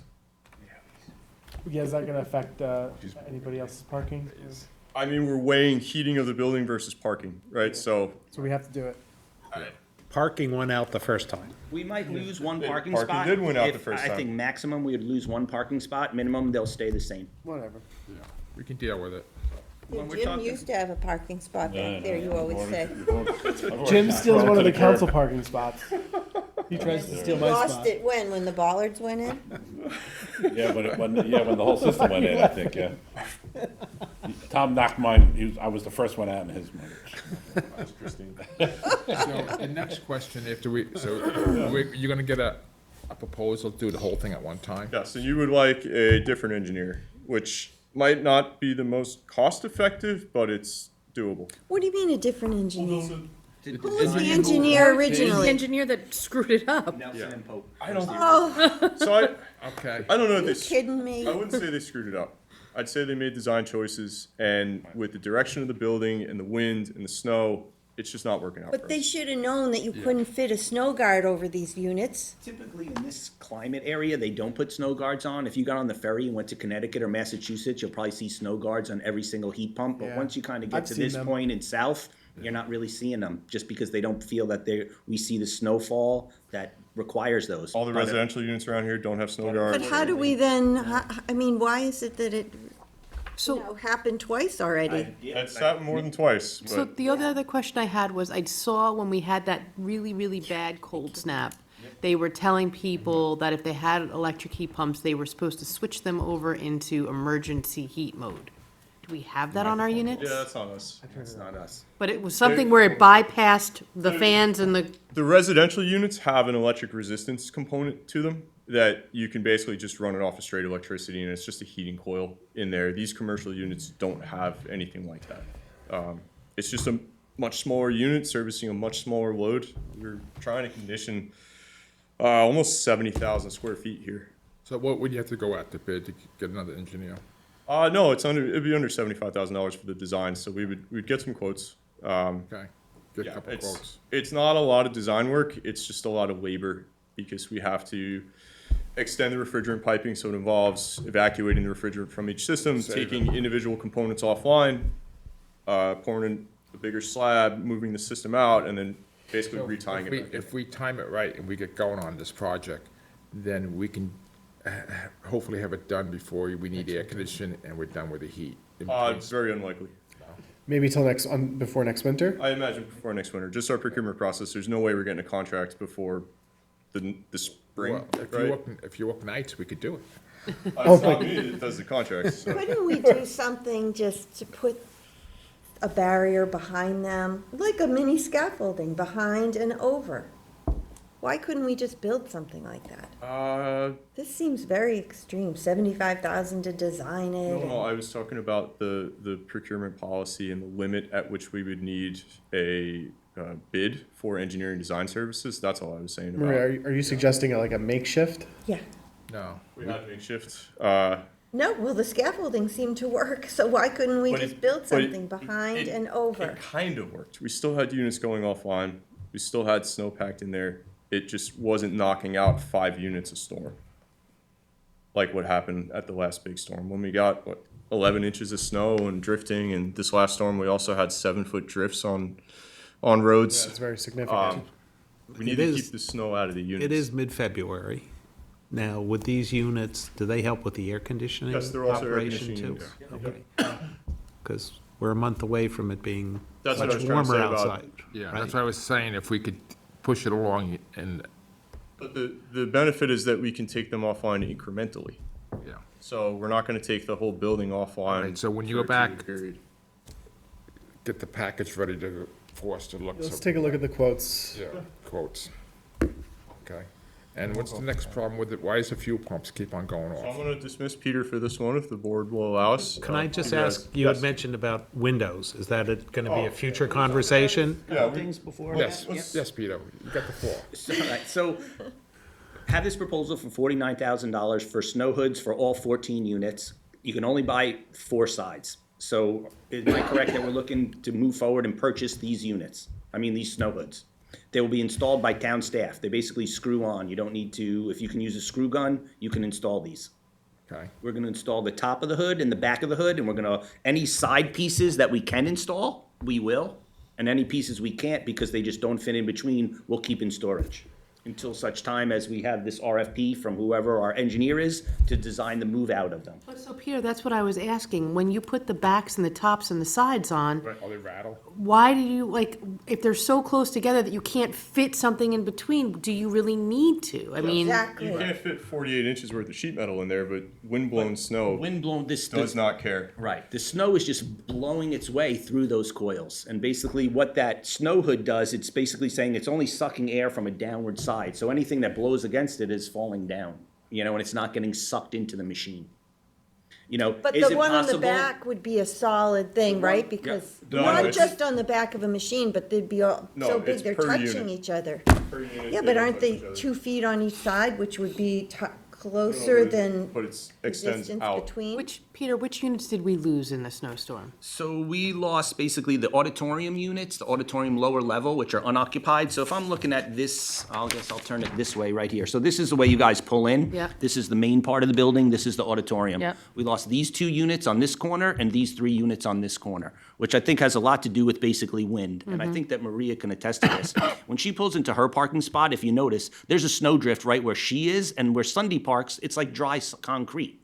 And it's almost like the wind is blowing right through there. The snow hoods that we're talking about are going on top of all of these. They're going along the back of all of these, and then we can put this side on, and we can put this side on, and we can put this side on, and we can put this side on. Those others that go in between here, we don't have the space for, we're gonna hold on to in such time that every other unit gets moved out, and then we can fit the units But Peter, how sides. much space is in between each unit? 12 inches right now. Okay, so if the snow guards, or as you call them, snow hoods, Yep.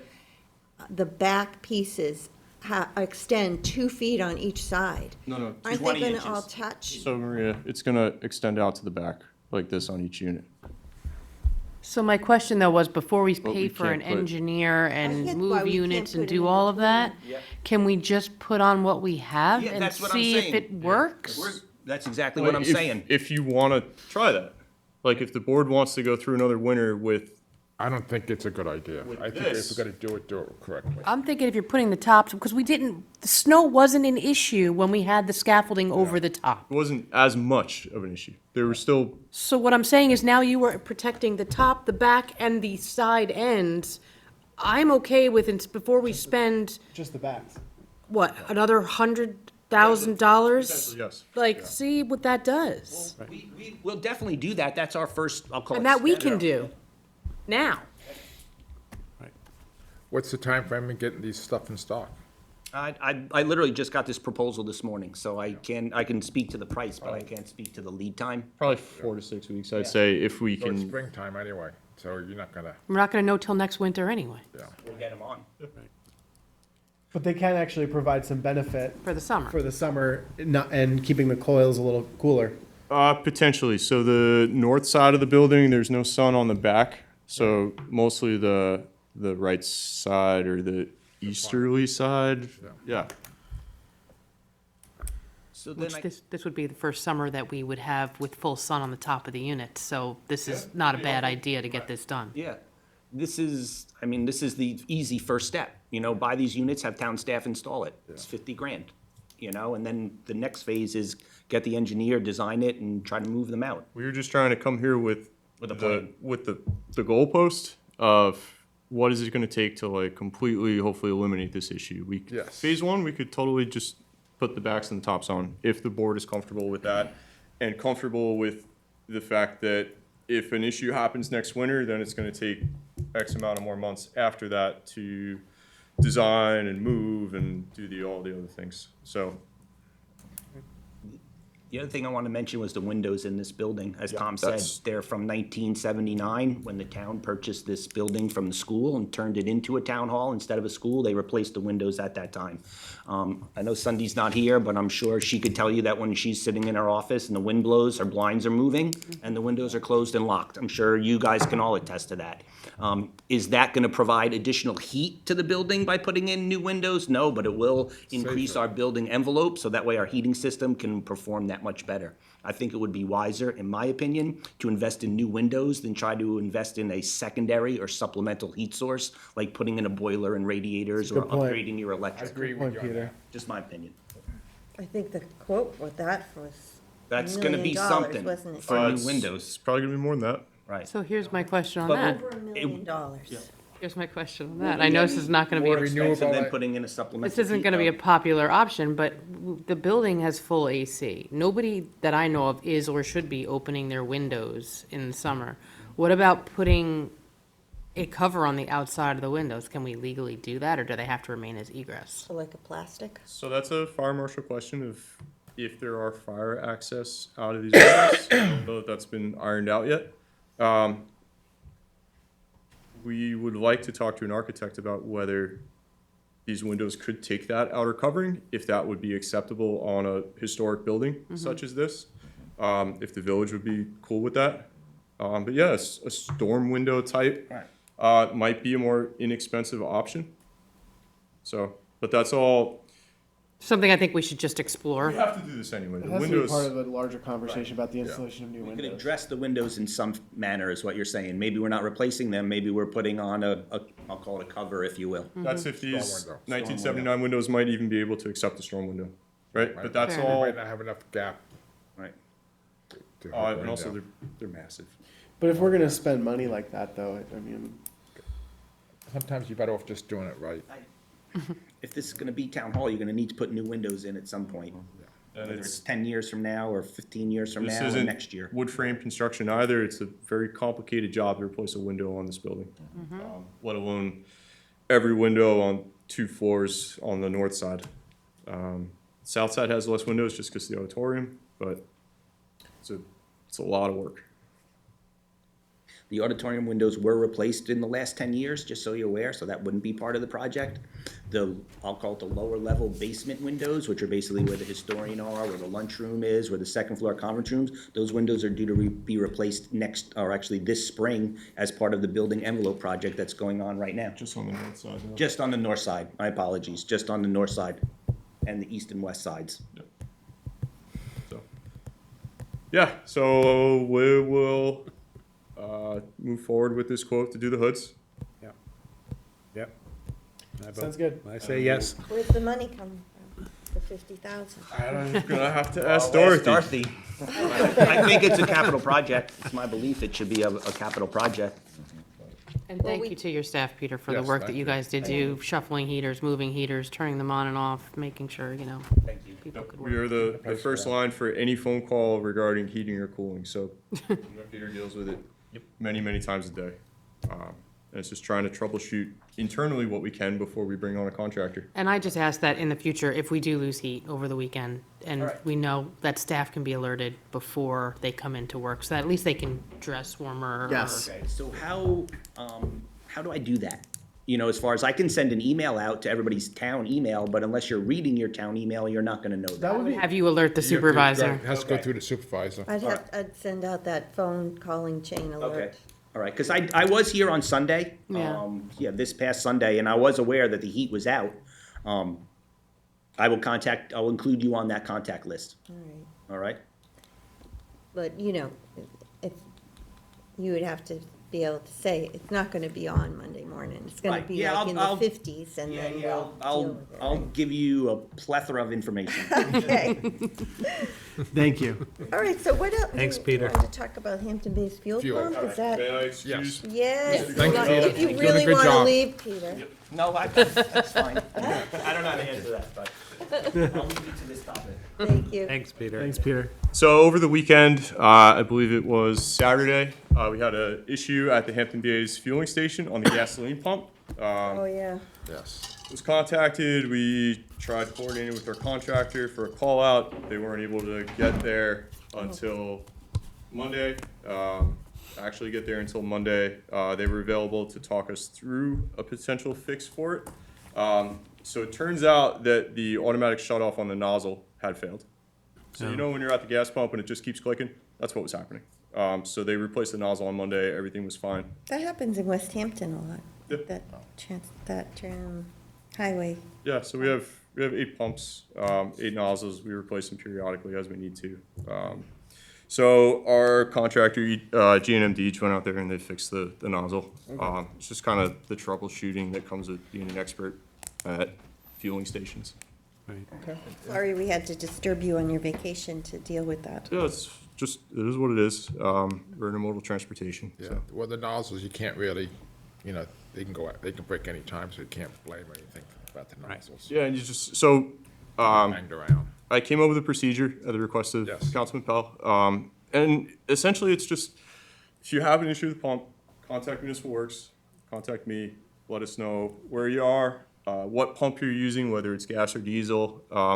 and just give us a brief explanation of what you're experiencing out there, because we can start to figure out what some of the symptoms are from what you're explaining to us, and let us know which vehicle you're fueling with. And at that point, we can go on, we can check our EJ Ward system, which is our our online fueling system, which tells us the status of our pumps and our terminals and who is fueling what, when, and where. And we can start to look for trends. We can start to see if it is a specific issue, right? So when I went on the system Saturday, we noticed that 3 or 4 times in a row at Hampton Bays with the unleaded, people were able to pump 0.2, 0.3 gallons, right, at a time, and then they'd hang it up, and then an hour or two later, you had people filling up fuel tanks of gas. So that tells me that the system itself is online, the fire suppression is not tripped, that the pump is actually working, but there's a sort of a reset that keeps happening when they're fueling, right? So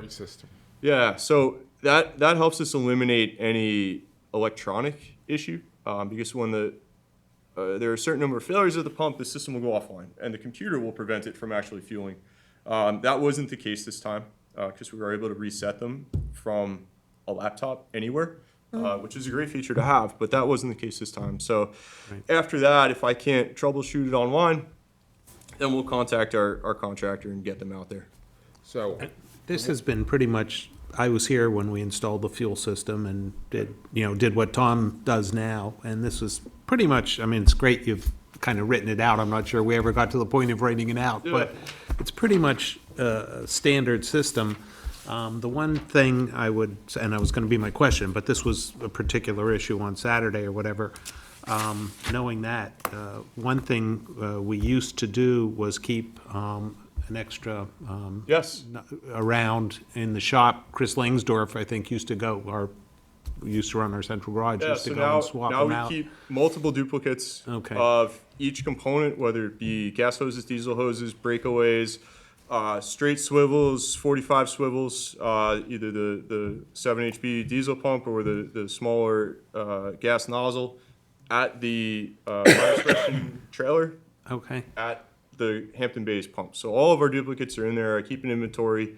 We replace it as we kind of need to. Some of the equipment expires, so I am trying to keep a smaller inventory than previously, just because if I have something that expires, I don't really want to install it on the station. So we do have those backups. And one of the mechanics is still able to install some of this stuff if we have to, or? Yeah, I mean, technically, Saturday night, kind of hard. Sundays after the crews have been plowing all day, for someone to get back there to fix it. It's been snowing every weekend, and We have redundancy with other stations. Oh, we have. Why isn't the water district on this list? So the water district is on the old system, and their gate is locked at night. So this year there is a capital project for $250,000 to upgrade the water district system. They will have I think it's a 2,000 gallon gas, 1,000 gallon diesel.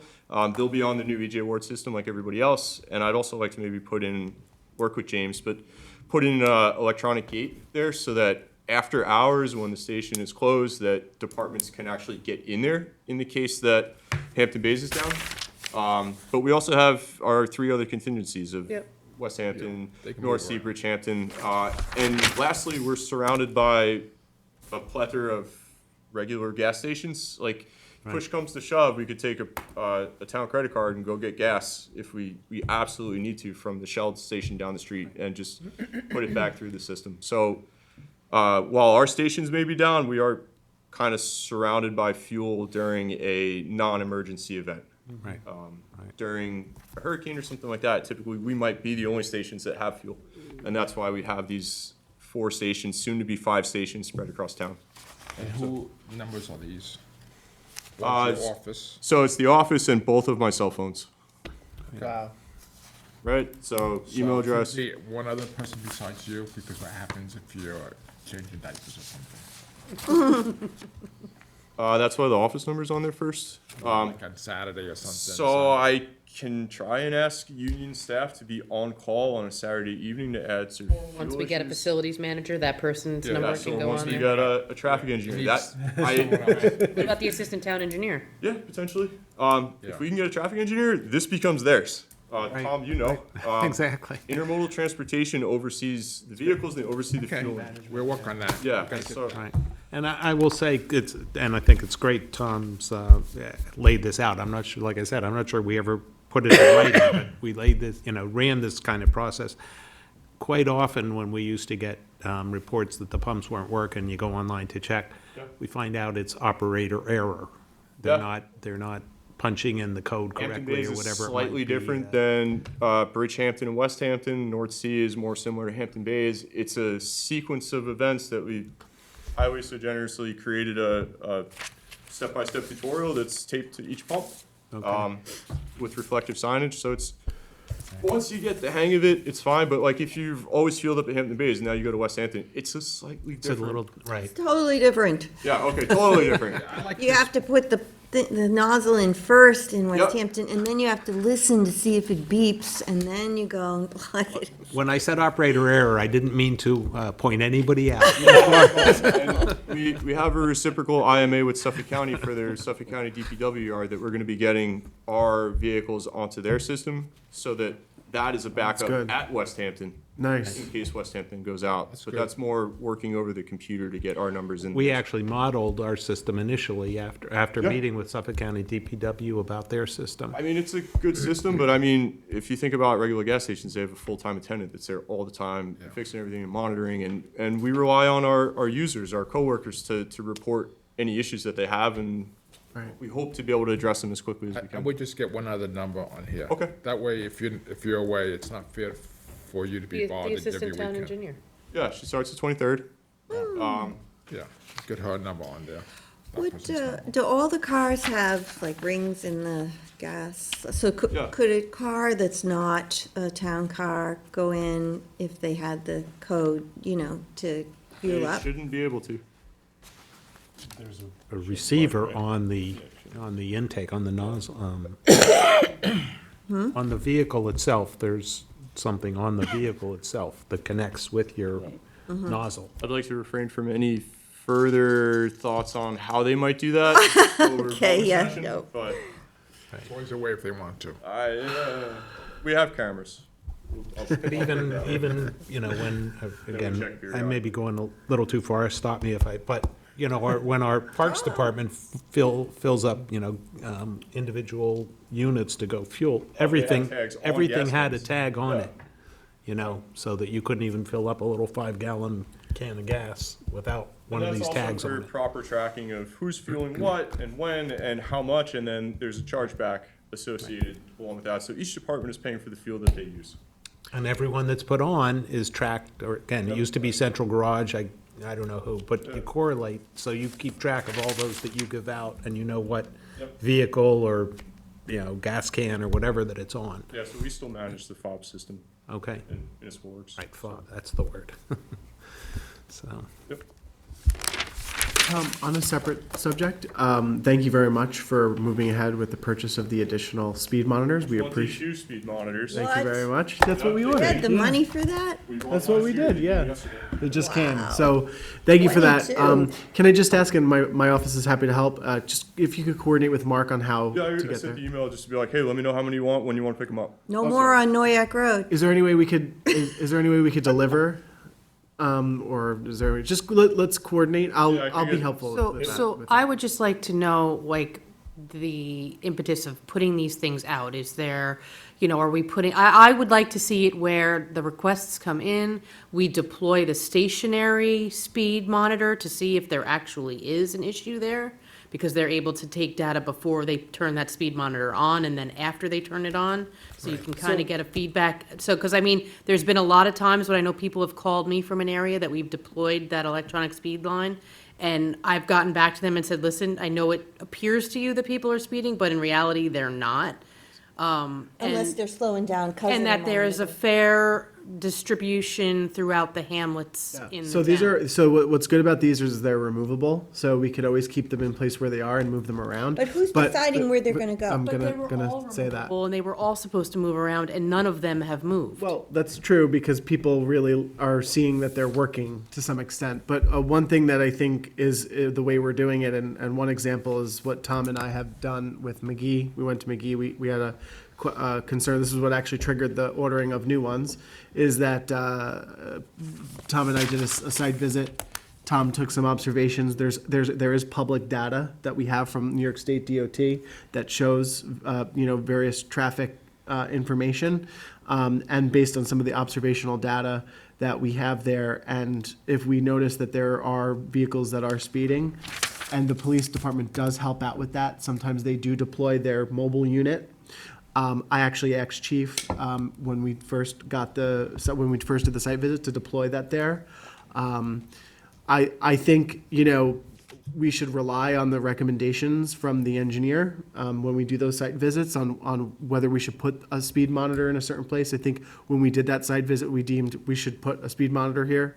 And there's other locations that we, do those kinds of activities. But I think we need that kind of, as you're recommending, Cindy, I think, is there some sort of formal structure in how we do this. And I know that a traffic engineer will be helpful in allowing Tom to delegate those requests once they come in, because we're meeting quarterly, the task force, and we'll review some emails that come to us, and primarily the police department, highway, Tom, are all kind of sharing in those responsibilities. I just don't want it to be like Oprah, like you get a sign and you get a sign and. Ideally, I'd like to see a list of requests in order, and the people have a sign for 2 to 4 weeks, and then that sign gets pulled and it goes to the next person on the list.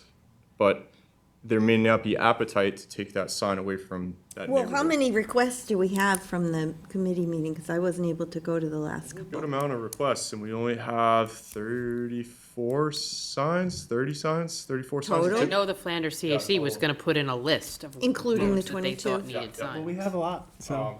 But each location tends to have a sign on each side of the road to capture the opposite traffic, so Green needs one. And really you only do- 16 at a time. Again, I think we have to evaluate these locations. People Absolutely. standing on the side of the road are generally off by about 30% in their estimates. You do need, Officer. I unless said, unless they're a police officer. police officer there, you do need, unless the technology's changed, you do need 600 feet of clear line of sight for these radar things to pick up accurately. So there are considerations on where you put them, and, so maybe we need to come up with some kind of a checklist of, One thing that I know that we can get provided to us is each monitor produces data. And so we can actually we can take a look at all the ones that we have deployed and look at the data on each of them. And I you think can that- see when people start speeding again and they're Yes. really not effective anymore. So, what's interesting? It's at certain times. I think people at night, I was actually If just they're at the, cutting through. right, they're going to speed. But I'll be honest, what we are seeing is that I think people definitely slow down once they see it. What they're doing after is a whole nother question. So you're not going to just to give these to Highway, and Highway's going to put them up wherever they think. We're going to be more methodical I about could this? make a recommendation about where they go up, but I don't have any control Well, Highway is where they go. Highway is requesting, because they're the ones that put them up, right? Yes. Highway is requesting that they have them. Yeah, but we haven't told them where we want them to put them, right? No, And not just they yet. are another department, right? So we could say, hey, let's put them here, and then they put them there, or they put them there. Well, you bought them, so they're within your department for now, As so, soon as they leave my, well, why don't we get the list together first of, places where we want them? right, but it only goes so far as to, I guess, the board saying that you're going to move these signs. I would like us to have a process before we start Yeah, can deploying we more just- signs. Yeah, exactly, because all of a sudden there'll be Yes, we 22 just are need one gone. though. We need that one at that McGee location though. I want to make sure that we did a site visit for that one, and the community has been waiting a long time, and I believe this order has been on delay, correct? Correct. Yeah, so I want to make sure that at least that Is that one by is. the speed, is that by the school zone? No, No, it's on the south side. yeah, Yeah. yeah. Hampton Club. We 2 did or a site something. visit, so. My question is, no, Tom, It's you almost were, the you, village. those speed signs have the thing that tell you how fast you're going on them, right? yes, right. And they flash if you're going, and the ones that we just bought these are the ones that communicate. These are the ones that The say, ones you wanted. yeah, these are the ones that Say say. thank you. The have a nice day ones, I think. But you should be happy, Cindy, because they're not flashing a giant strobe. They're just saying thank you and. The strobe to me is a distraction for So drivers. let's send one over to Highway to put at McGee, but, then let's have Come up with the, committee. Well, they have The assembled one. We subcommittee. could just make them relocate an assembled one. Well, what's that? They already Why- have one Why in don't we just stock? relocate an existing one? Are they on posts? I mean, we'd say they're, Yeah. Fix them to posts. Yeah. It's 6x6s or 4x4s. they're not a trailer type, Let's, not we'll a have, wheeled. this will be an agenda item for our next internal meeting about, so Okay. make sure that we bring this up, make sure you talk to Tajay, that you're involved in that discussion, Tom, okay? Okay. Yeah, let's get a Sounds good. list of all current locations and then proposed locations. And make we sure make your sure we're department not is signing off Doing on it too heavy. the process, as, that way everybody's comfortable. Thanks, Tom. Thanks, Tom. Anything else while Oh, not at the moment. Get out while you can. new engineer starts the 23rd. Excellent. great. So happy about that. So that way you get a break. Yeah. Got a trainer. There you go. Yeah, you do. All right, very good. Thanks so much. Fantastic. All right, Take care, thanks. thank you, Tom. Thank you. Okay, that brings us to the supervisor town council member updates. I think we started down here last time, so why don't you take it away, I will be Cindy? brief because we're eating into our Yeah. little bit of time that we have. And just that Supervisor Moore and Councilman Neely and I attended the police awards last night, which was really nice to see the recognition of our officers and the things that they do on a daily basis. And, you know, it was a really nice event, and it was, you know, thanks to the American Legion for hosting again this year. It was nice to see families there, and Yeah. And we promoted 2 sergeants and made 2 new detectives, yep. in addition to all the awards. And it was nice to be there. All right. Bill?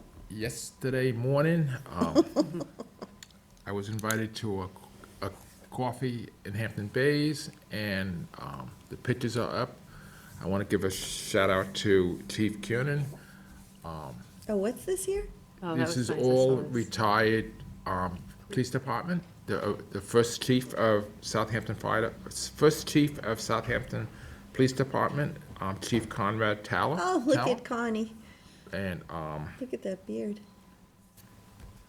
he started in 1951, and then Julie Green did all the history, of the police department, which I just gave you a copy right there. And retired officers Walter King, Dave Van Squat, Milton Rayner, Pat Conrad, Jim Nicholson, and also Charlie. Charlie's kind of, he's too young. So, wait, this is all the retired police chiefs? Not all chiefs, Or- but, they were in the police department since 1951. Do they get together?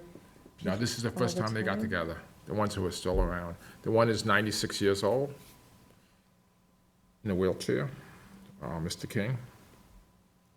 'Cause And one of the topics what came up is how is the town board treating the police department? And Chief Kiernan said this is the best town board he's worked with. They give us, maybe because I was sitting there, what we need. They hire new people. The funding's good, and they're very good. And I also said Chief's very good to work with. Good, very nice. But it's something nice, I just want to mention, that was nice that Julie was there too, because this year, this July, is the 75th anniversary of the founding of the Southampton Town Police Department, so Yeah. it's a big milestone for them. And there was a police department in Hampton Bays for a while, what got disbarred in the mid-'70s. They formed into Southampton. That we talked about that too. Well, thank you for the pictures, that's nice. Let's see, this week at the East End Supervisors and Mayors meeting, we had people come from the Golf Association to give updates on the US Open. And they're going to come here and give us another update in April. And also, our esteemed town attorney was there, and Deputy Kathleen Murray, and they talked to us about the status of the cannabis. And I understand from what you said that the lawsuit was filed this week That's right, lawsuit, yeah. with Riverhead and Brookhaven joined us now. as well, so we have Brookhaven, Riverhead, and us, yeah. Yeah, so to be determined what will happen, and we're moving forward with the FIMP. We have agreements, IMAs from 2 of the 3 villages, and we're just working on the last one. Hopefully that'll get resolved soon, and we can sign the PPA with the state and move forward with the plan. I had a very Kelly and I had a very promising phone call with Irwin's attorney last evening. Oh, good. Yeah, so he had a call with the state as well, Jared. So, yeah, I think he seemed very, very satisfied, so I think we're on the right path. Oh, excellent. Thank you, Jim. Michael?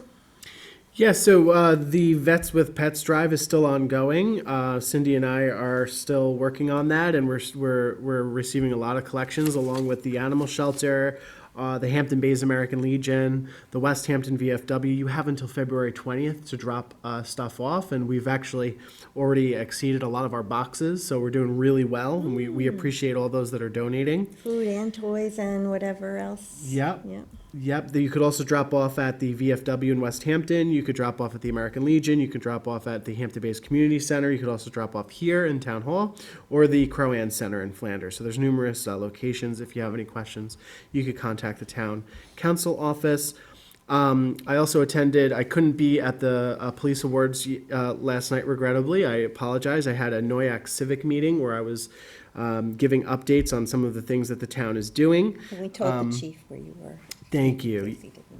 Thank you. Yeah, and we actually opened up the meeting honoring the North Sea Fire Chief, as well as the North Sea Fire Department members, also Sag Harbor Fire Department. We had Chief from North Sea Aldrich, as well as Sag Harbor Chief Geyer and Assistant Chief Klein Smith, a second assistant chief, was there to accept a certificate of appreciation on behalf of our board for all the work with the NOYAC fire. They're very appreciative, and the community was really happy to see them and thank them. So it was very nice. And also I attended, thanks to the work of the 4th of July Committee in Southampton, led by Thea Fry. I joined tax receiver Terry Kiernan and our town clerk, Sandy Schermeyer. I believe Legislator Welker was there earlier. Police officers LaFerno and police officer Florio were there. And a lot of the communities coming together, and very excited for the 250th anniversary of the birth of our nation. The committee's looking to do a lot of work in collaboration with the town for our upcoming celebrations. So I want to thank the community for all that they're doing. Well, Sunday said she was going to talk to us about creating a committee. And I'm sure so that's the Southampton Village Committee you're talking about for the parade? So Thea Fry works with the school district and many of the veterans organizations, so she's very much connected with all those community organizations, and she will be working with the town as we move forward. So we appreciate Get going on that. It's already February. Yes. All right. So thank you, Michael. Tom? Well, I would just like to echo what the supervisor said and Councilwoman McNamara about last night's police awards. It's an honor to go there and to see the hardworking men and women of our police department and their service and sacrifice every single day. And it was just a great reminder of it, and made me think of all the people we have in this town that work hard for this town, both employees and volunteers, and how many volunteers we have in this community. And give a shout out to the American Legion for all the community service they do. Monday night, had a meeting with the Watermill CAC. Jackie Fenlon came and spoke about the Watermill Park and the status of the park, and what's going to be going on over the next few months. And it was great for her to do that, and the CAC was very appreciative for the update. It went very well, and she'll be coming back and talking to the whole board about where we're going with that project in the near future. And that's it. Okay. Well, if no one else has anything to say, then I move to go into executive session to discuss acquisitions, confidential legal advice, and personnel. Second. All in favor? Aye. Thanks, everyone. Thank you.